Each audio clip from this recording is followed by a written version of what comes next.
Hi friends, నమస్తే. ఈరోజు వీడియోలో నేను పెసరట్లు వేసాను. ఎప్పుడన్నా ఒకసారి ఇలా వేసుకుని చూడండి, చాలా క్రిస్పీగా వస్తాయి. మామూలుగా మనం పెసరట్టు వేస్తే మనకి మెత్తగా ఉంటాయి కదా, అలా కాకుండా చూసారా సౌండ్ ఎంతలా వచ్చిందో. మనం హోటల్కి వెళ్ళి తింటే ఎలా ఉంటుందో సేమ్ అదే టేస్ట్తో చాలా బాగుంటుంది. అలాగే దీంట్లో టమాటో అలాగే అల్లం పచ్చడి కూడా చేశాను.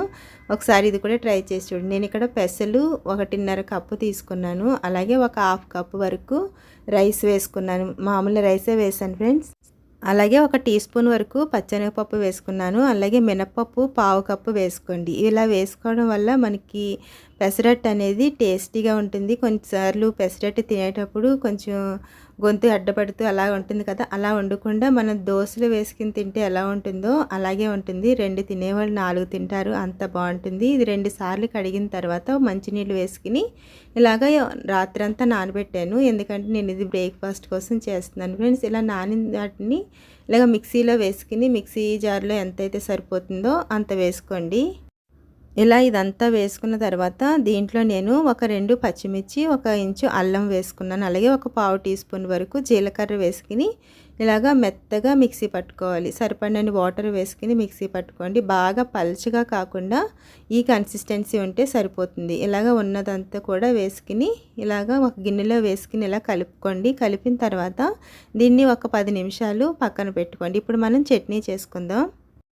చట్నీ చేసుకోవడానికి నేను ఇక్కడ 1 స్పూన్ ఆయిల్ వేసుకున్నాను, 1 ఇంచు అల్లము, అలాగే ఒక 2 పెద్ద పచ్చిమిర్చి వేసుకున్నాను, 1 కప్పు వరకు వేరుశెనగ గుళ్ళు వేసుకుని ఇది కొంచెం ఇలా ఫ్రై చేసుకోవాలి.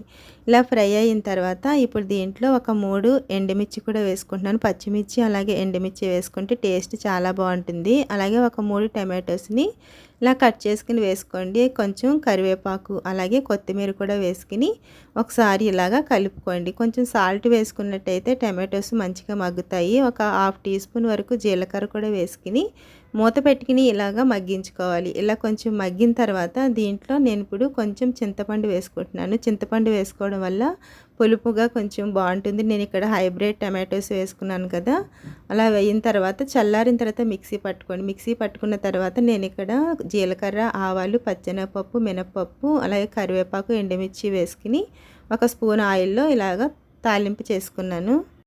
ఈ చట్నీ పెసరట్లోకి చాలా టేస్టీగా ఉంటుంది. అలాగే ఇప్పుడు మనము మిక్సీ పట్టుకున్న పిండిలో కొంచెం సాల్ట్ వేసుకోండి. సరిపడినంత సాల్ట్ వేసుకుని ఒకసారి ఇది మళ్ళీ ఇలాగా ఒకసారి కలుపుకోండి. ఇలా కలుపుకున్న తర్వాత ఇప్పుడు స్టవ్ మీద ప్యాన్ పెట్టుకుని బాగా హీట్ అయిన తర్వాత, ఇది నాన్ స్టిక్ ప్యానే, ఇప్పుడు దీని మీద కొంచెం బాగా హీట్ అయితే కనుక కొంచెం వాటర్ ఇలా చిలకరించినట్టు అయితే కనుక కొంచెం మీడియం హీట్లో ఉంటుంది. అప్పుడు మనం ఇలాగా దోశ కింద వేసుకోవచ్చు. నేను ఇక్కడ ఫస్ట్ ఆనియన్ దోశ వేస్తున్నాను ఫ్రెండ్స్. ఇలా వేసుకున్న తర్వాత ఇప్పుడు దీని మీద నేను ఇక్కడ ఆనియన్స్, కొత్తిమీర అలాగే వేస్తున్నాను. మీకు కావాలనుకుంటే దీంట్లో అల్లం, పచ్చిమిర్చిని కూడా వేసుకోవచ్చు. ఎందుకంటే నేను ఇందులో పిండి వేసేటప్పుడే వేసాను కదా మిక్సీలో వేసినప్పుడు, అందుకని చెప్పి నేను ఇది వేసుకోలేదు. దీంట్లో ఆనియన్స్ అలాగే కొంచెం కొత్తిమీర వేసుకున్నాను. ఇలా అయిన తర్వాత దీని మీద కొంచెం ఆయిల్ని వేసుకుని ఇలాగ ఫ్రై అయ్యేటట్టు కింద కాల్చుకోవాలి. ఇలా అయిన తర్వాత చూడండి ఎంత క్రిస్పీగా వచ్చిందో.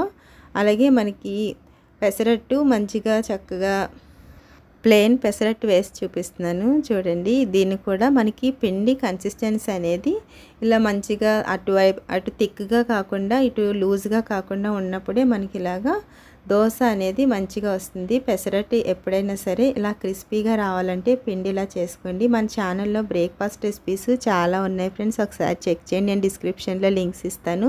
మీకు నచ్చినట్లయితే ప్లీజ్ లైక్ చేయండి ఫ్రెండ్స్.